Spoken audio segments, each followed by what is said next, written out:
하나님의 말씀은 요한계시록 4장 1절에서 6절까지입니다. 요한계시록 4장 1절에서 6절, 저와 여러분들이 한 절씩 교독하도록 하시겠습니다. 찾으신 줄 알고 제가 먼저 봉독합니다. 이 일 후에 내가 보니 하늘에 열린 문이 있는데 내가 들은 바 처음에 내게 말하는 나팔 소리 같은 그 음성이 가로되 이리로 올라오라. 이후에 마땅히 될 일을 내가 내게 보이리라 하시더라. 내가 곧 생명에 감동하였더니 보라 하늘에 보좌를 베풀었고 그 보좌 위에 앉으신 이가 있는데 앉으신 이의 모양이 벽옥과 홍보석 같고 또 무지개가 있어 보좌에 들렸는데 그 모양이 녹보석 같더라.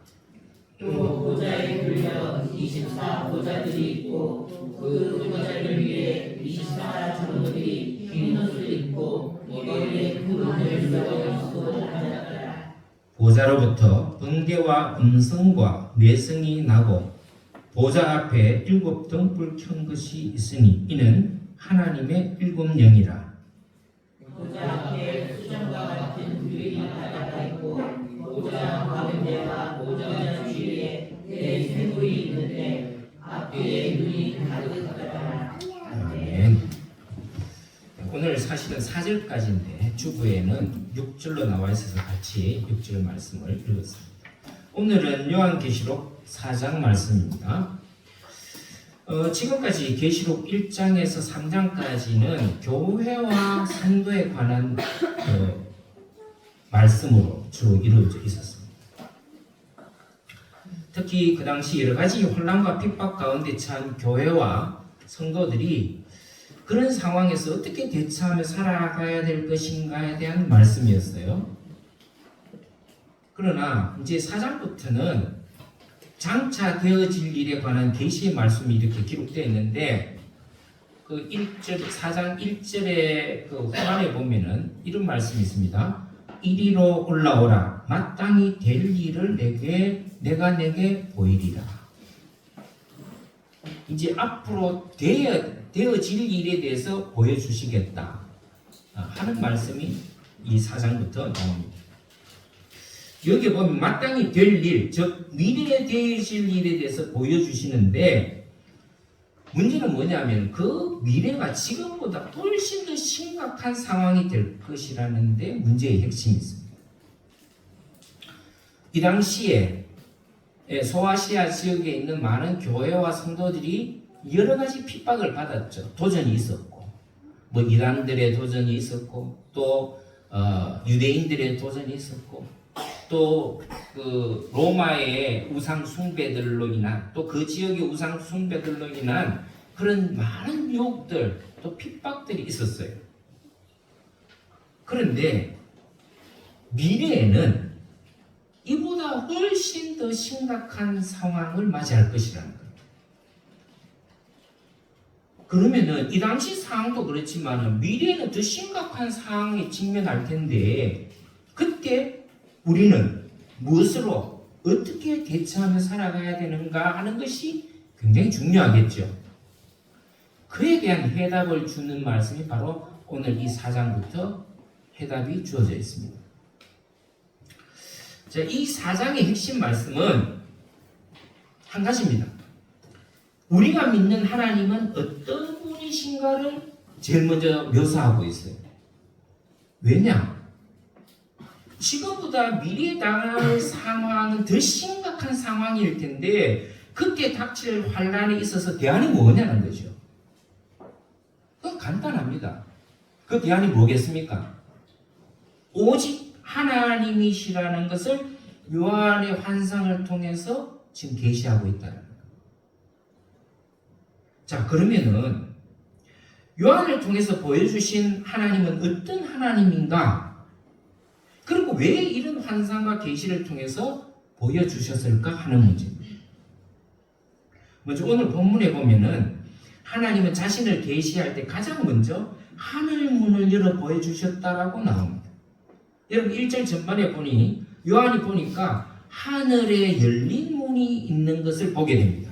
하나님께서 가장 먼저 하늘에 열린 문을 요한에게 보여주셨어요. 여러분, 이 하늘에 열린 문이 상징하는 것이 있습니다.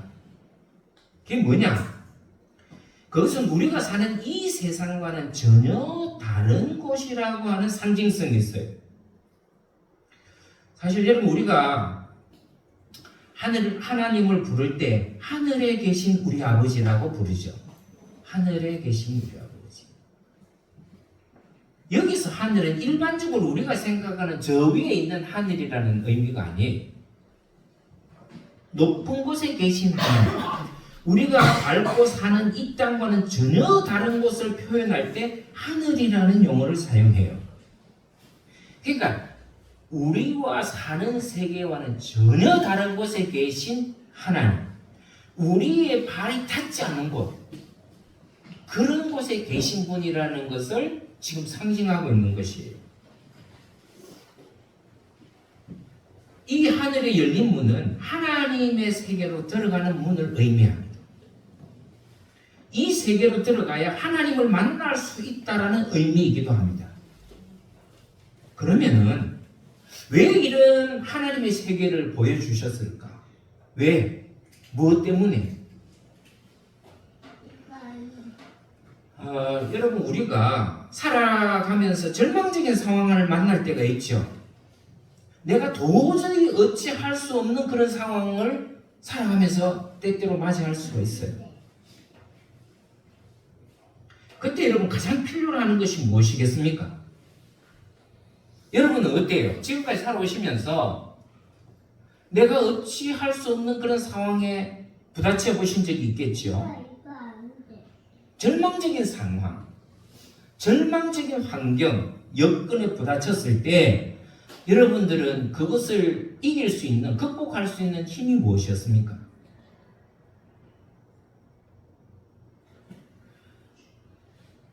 저는 소망이었어요. 저도 살아오면서 왜 힘든 과정이 없었겠어요? 저도 정말 죽고 싶을 때가 있었어요. 정말 그만큼 힘든 때를 저도 몇 번 경험했어요. 그때 내가 그 절망과 어려움과 역경을 이길 수 있었던 유일한 힘은 소망이었습니다. 많은 사람들이 자살을 하죠. 여러분, 자살을 하는 이유가 뭔지 아십니까? 소망이 없기 때문에 그렇습니다. 단 한 가지에도 조그마한 소망이 있으면 그 사람은 절대로 죽지 않습니다. 자살할 이유가 없어요. 소망이 없기 때문에. 그래서 우리가 살아가는 데 있어서 가장 중요한 것이 있다면 바로 소망을 품고 사는 거예요. 그래서 비전을 가지는 게 중요합니다. 비전은 다른 말로 소망이거든요. 근데 그 소망이 어떤 소망이냐? 하나님께 둔 소망이라는 거예요.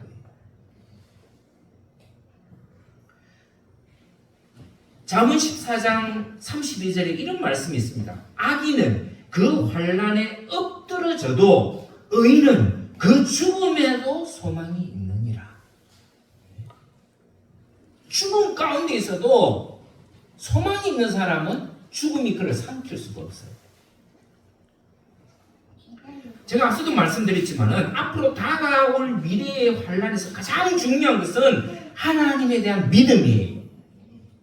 그분에 대한 소망을 가지는 거예요. 그래야 그 환난에서 우리가 견뎌낼 수 있기 때문입니다. 세계 2차 대전 때 유대인이 그 독일군에 의해서 많이 잡혀 들어갔죠. 아우슈비츠 그 수용소에서 들어가서 얼마나 많은 사람들이 고난을 당하고 또 인체 실험도 당하고 정말 무자비한, 그야말로 사람이 살 수 없는 그런 지옥과 같은 상황에서 유대인들이 살고 있었어요. 그때 한 유대인 랍비가 그 절망적인 그 수용소에서 그 아들에게 이런 말을 합니다. 사람은 밥을 먹지 않아도 3주간 살 수 있다. 물을 마시지 않고 3일을 버틸 수가 있어. 그러나 희망이 없으면 단 하루도 살 수 없단다. 그렇게 자기 아들에게 가르쳐 줬다고 합니다. 그 말이 무슨 말이에요? 지금 그 죽음을 기다리고 있는 수용소에서 단 한순간이라도 네가 소망을 가지지 않는다면 그건 죽은 거나 다름없다. 그러나 내가 오늘 당장 죽는 한이 있더라도 네가 소망을 잃어버리지 말아라. 그 교훈을 준 겁니다. 여러분 그렇습니다. 우리는 어떠한 경우에라도 살아계신 여호와 하나님에 대한 희망, 그분에 대한 소망을 잃어버리면 안 돼요. 그 소망을 잃는 순간에 우리는 아무것도 아닌 것이 됩니다. 하나님에 대한 소망을 잃는 것은 이 세상의 모든 것을 잃는 것 똑같습니다. 히라브로 안드로포스라는 말이 있어요. 그 안드로포스라는 뜻이 뭐냐면은 사람이라는 뜻이에요. 안드로포스라는 말이에요. 그런데 이 안드로포스의 원래 의미는 위를 바라보는 존재라는 의미가 있대요. 사람인데 히라브로 안드로포스가 사람이라는 의미인데 그 의미를 분석해 보면 그 사람이라는 존재는 위를 바라보는 존재라는 거예요. 위를 바라보는 존재. 이 말의 의미는 사람은 위를 바라봐야 될 존재라는 겁니다. 즉 우리 인간은 하나님, 하늘에 계신 하나님을 바라봐야 될 존재라는 거예요. 여러분들은 살아가시면서 얼마나 이런 하나님을 바라보고 계십니까? 그래서 하나님은 하늘의 열린 문으로 요한을 들어오게 하시는 거예요. 왜입니까? 하늘의 열린 문, 다시 말해서 하나님의 나라가 참 소망이기 때문에 그렇다는 것을 보여주시는 거예요. 하나님 나라에 소망이 있다라는 거예요. 이 소망을 통해서 우리에게 다시 한 번 더 우리가 지금 살아가는 이 현실뿐만 아니라 앞으로 살아가야 될 미래에 대해서도 우리가 어디를 바라보고 살아가야 될 존재고 또 어떤 어려움과 환난과 역경이 와도 우리가 그것을 극복할 수 있는 유일한 문제가 어디 있느냐? 핵심이 어디 있느냐? 그것은 바로 하나님께 있다는 것을 보여준다는 거예요. 그래서 너희들은 하나님께 소망을 두고 살아가면은 어떤 환난과 역경이 온다 할지라도 어려움이 온다 할지라도 문제 없다는 거예요. 극복할 수 있다는 거예요. 여러분 그렇습니다. 하늘의 열린 문을 통해서 하나님이 계신 곳, 하나님의 나라를 보시기 바랍니다. 그리고 거기에 소망을 두고 살아가세요. 그렇습니다. 우리가 살아가면서 가장 필요한 것, 참 소망을 가지는 거예요. 여러분에게 어떤 소망이 있습니까? 지금 여러분들이 어떤 소망을 가지고 살아가고 계세요?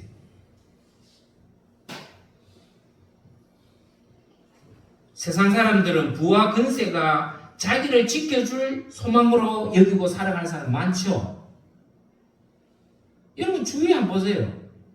주위에 많은 믿지 않는 사람들이 소망을 두는 게 어디 있어요? 물질에 있잖아요. 자식에게 있잖아요. 자기 집에 있고 부에 있고 명예에 있고 권력에 있잖아요. 거기에 자기 소망을 두고 살아가는 사람이 얼마나 많습니까? 그러나 여러분 그것이 참 소망이 될 수 있습니까? 천만의 말씀이에요. 사실 알고 보면은 세상에 준 소망은 다 부질없는 짓이에요. 그렇지 않습니까? 저도 요 최근에 지난 추석과 또 지난 주간에 장례를 다녀왔어요. 한 분은 저희 친척이었고 한 분은 제가 존경하고 사랑하는 장로님의 죽음이었어요. 저는 늘 장례를 가면서 깨닫는 게 있어요. 참 이 땅의 것은 헛되고 헛되구나. 헛되고 헛되구나. 아무것도 못 가져갑니다.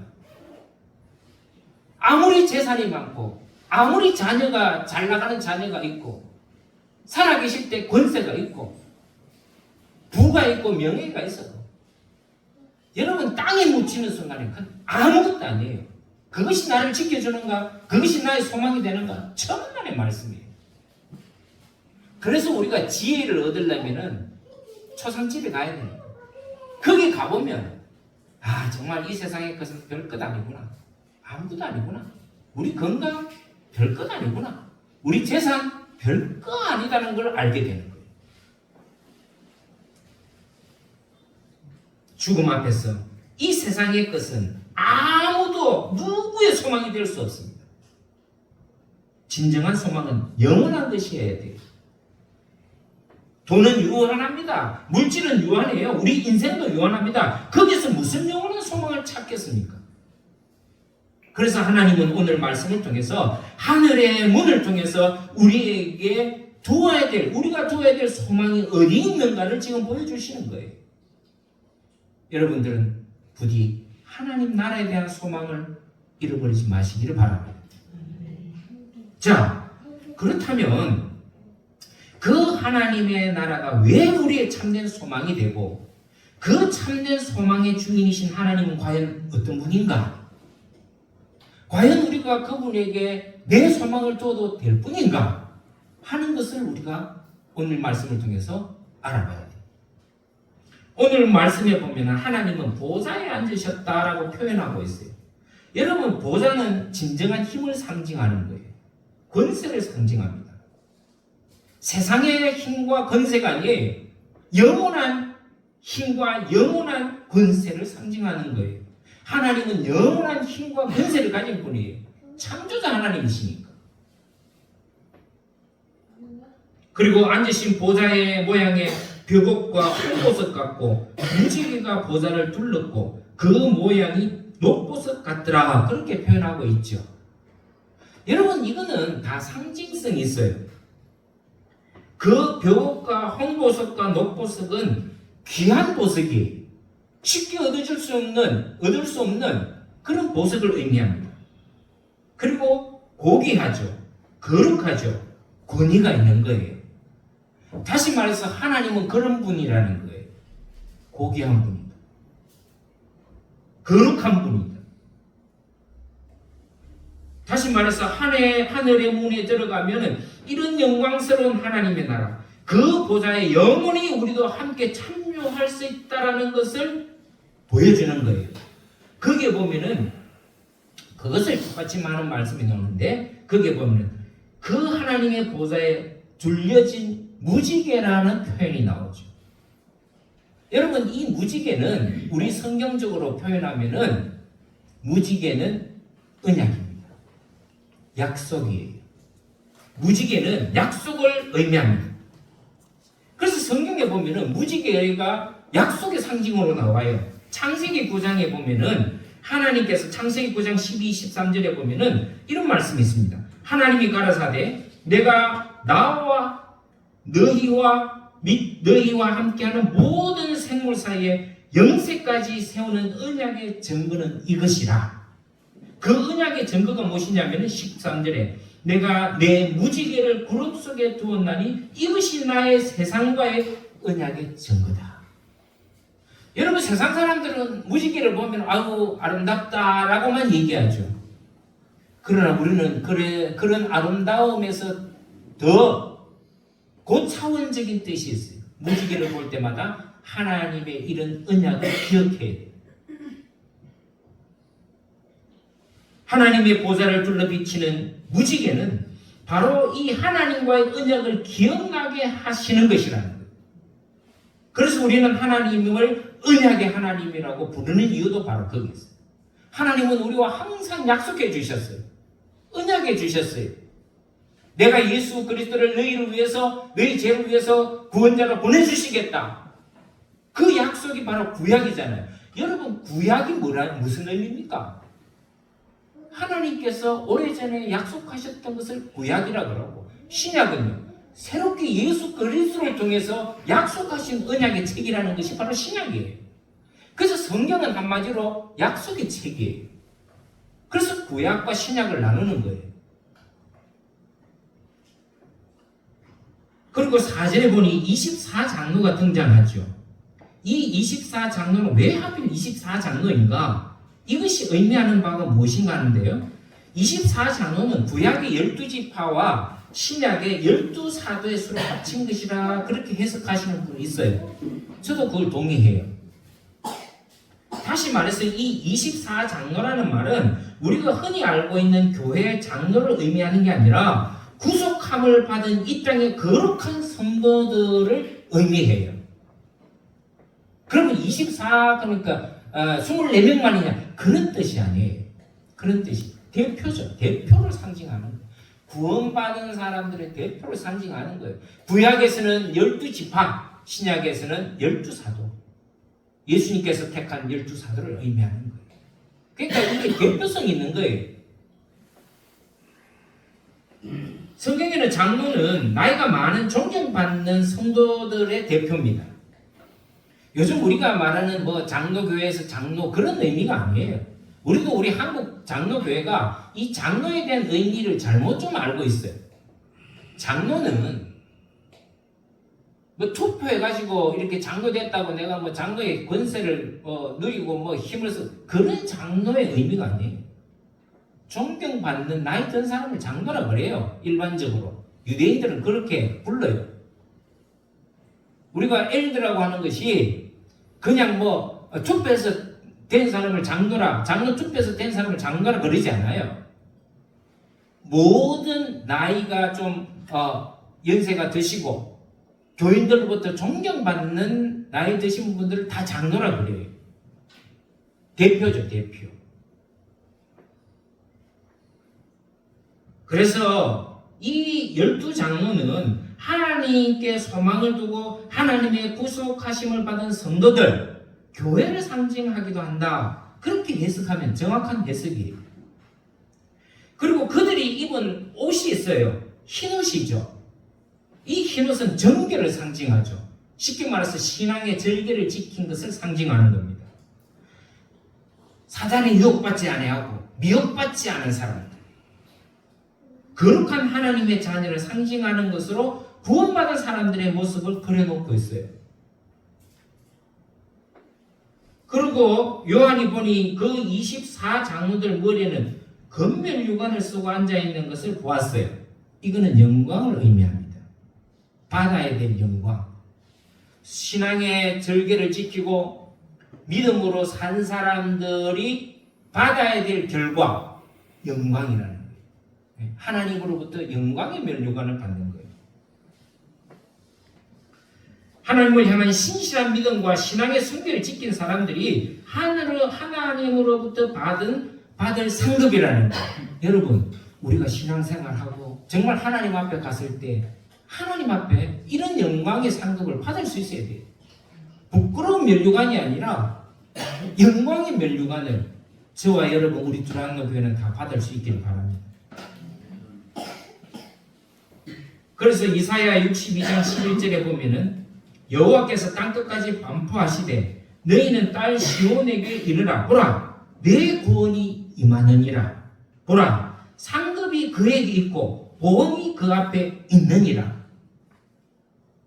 여러분, 우리가 언젠가 하나님 앞에 섰을 때 우리가 하나님으로부터 상급을 받는 사람이 있고 우리가 지은 죄로 보응받는 사람이 있습니다. 그건 분명합니다. 심판이 있다라는 거죠. 그래서 항상 우리는 믿음을 가질 때 두려운 마음을 가지고 구원을 이루도록 노력해야 돼요. 마태복음 5장 11절에 예수님은 또 이런 말씀하셨어요. 나를 인하여 너희를 욕하고 핍박하고 거짓으로 너희를 거스려 모든 악한 말을 할 때는 너희에게 복이 있다. 기뻐하고 즐거워하라. 하늘에서 너희의 상이 크다라고 얘기했습니다. 여러분, 여기서 상이라는 것은 그냥 우리가 뭐 일반적으로 잘해서 받는 그런 상하고는 좀 의미가 달라요. 상급이라는 거예요. 우리가 살아온 믿음을 지켜 살아온 그 상급을 주님은 반드시 우리에게 있을 것이라고 약속해 주셨어요. 그래서 사도 바울은 빌립보서 3장 13절에 이런 말씀을 했어요. 형제들아, 나는 아직 내가 작은 줄로 여기지 아니하고 오직 한 일, 즉 뒤에 있는 것은 다 잊어버리고 앞에 있는 것을 잡으려고 표대를 향하여 그리스도 예수 안에서 하나님의 위에서 부르신 부름의 상을 위하여 쫓아가노라. 여러분, 우리 신앙생활할 때 하나님의 우리에게 주신 상급을 기억하면서 살아가십시오. 하나님은 우리가 믿음을 싸우면서 살아가는 것에서 결코 쉽게 생각하지 않으시는 분이세요. 우리가 믿음을 지키고 살아가는 것, 하나님은 그것을 귀하게 보세요. 그리고 우리에게 그에 대한 마땅한 보응하시는 하나님이십니다. 사랑하는 성도 여러분, 하나님은 분명히 우리에게 믿음으로 산자로서의 각각에게 상을 주신다고 약속해 주셨어요. 그것은 우리에게 또 다른 믿음으로 사는 소망과 동기를 부여해 주시는 말씀이기도 합니다. 여러분, 그냥 헛되이 살지 마세요. 우리가 이왕 믿음으로 살 바에야 하나님이 우리에게 예비해 주신 그 금면류관, 영광의 면류관, 그 면류관을 향해서 달려가시는 여러분 되셔야 될 거 아닙니까? 우리가 왜 이토록 치열하게 믿음으로 살아가야 됩니까? 장차 보게 될 하나님의 영광스러운 나라에서 받을 상급 때문이에요.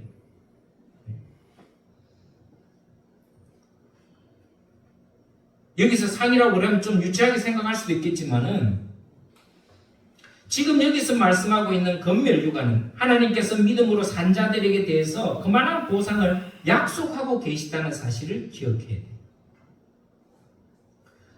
저는 우리도 사도 바울처럼 이 하나님 나라의 표대를 향해서 주님이 부르신 부름의 상을 위해서 이 소망을 가지고 사는 저와 여러분 되시기를 바랍니다. 이 소망을 가질 때 우리에게 어떤 어려움과 어떤 역경과 어떤 죽음의 고비가 온다고 할지라도 우리는 두려워할 필요가 없어요.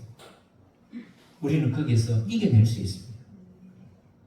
오늘 이 요한이 본 그 계시 가운데서 오늘 주신 이 말씀 가운데 우리에게 그것을 가르쳐 주시는 거예요. 너네들이 앞으로 닥쳐올 그런 상황은 지금보다 훨씬 더 어렵고 더 극한 상황으로 올 것이다. 그러나 그럼에도 불구하고 너희들은 그 속에서 하나님에 대한 소망을 잊지 말고 살아가라. 그리고 극복하는 자에게는 하나님이 주시는 상급을 기다리고 있다. 그 상급을 위해서 너희들이 소망을 품고 살아가라 하는 말씀이 오늘 말씀에 담겨져 있습니다. 저와 여러분들, 우리 두란노교회 성도 여러분들 가운데는 지금 어떤 어려움과 환난과 역경이 처해 있는지 저는 잘 알 수 없습니다. 그러나 여러분, 하나님에 대한 소망을 잃어버리지 마세요. 하나님께 소망을 두고 승리하며 사는, 그래서 우리가 언젠가 하나님 앞에 섰을 때 하나님께서 우리에게 금면류관, 영광의 면류관을 받을 수 있는 저와 여러분 모두 되기를 주의 이름으로 축원합니다. 기도하겠습니다. 자비로우신 주님, 감사합니다. 우리에게 참 소망을 주시고 또 우리가 믿음으로 살아갈 때 어떠한 역경과 어려움이 있어도 주님이 주시는 이 참 소망을 가지고 살아가겠습니다. 주님, 우리 사랑하는 성도들에게도 이 소망을 갖게 하여 주시며 이 소망 속에서 살아가는 우리 성도들에게 축복하여 주시옵소서. 모든 말씀을 우리 주 예수 그리스도 이름으로 간절히 기도드리옵나이다.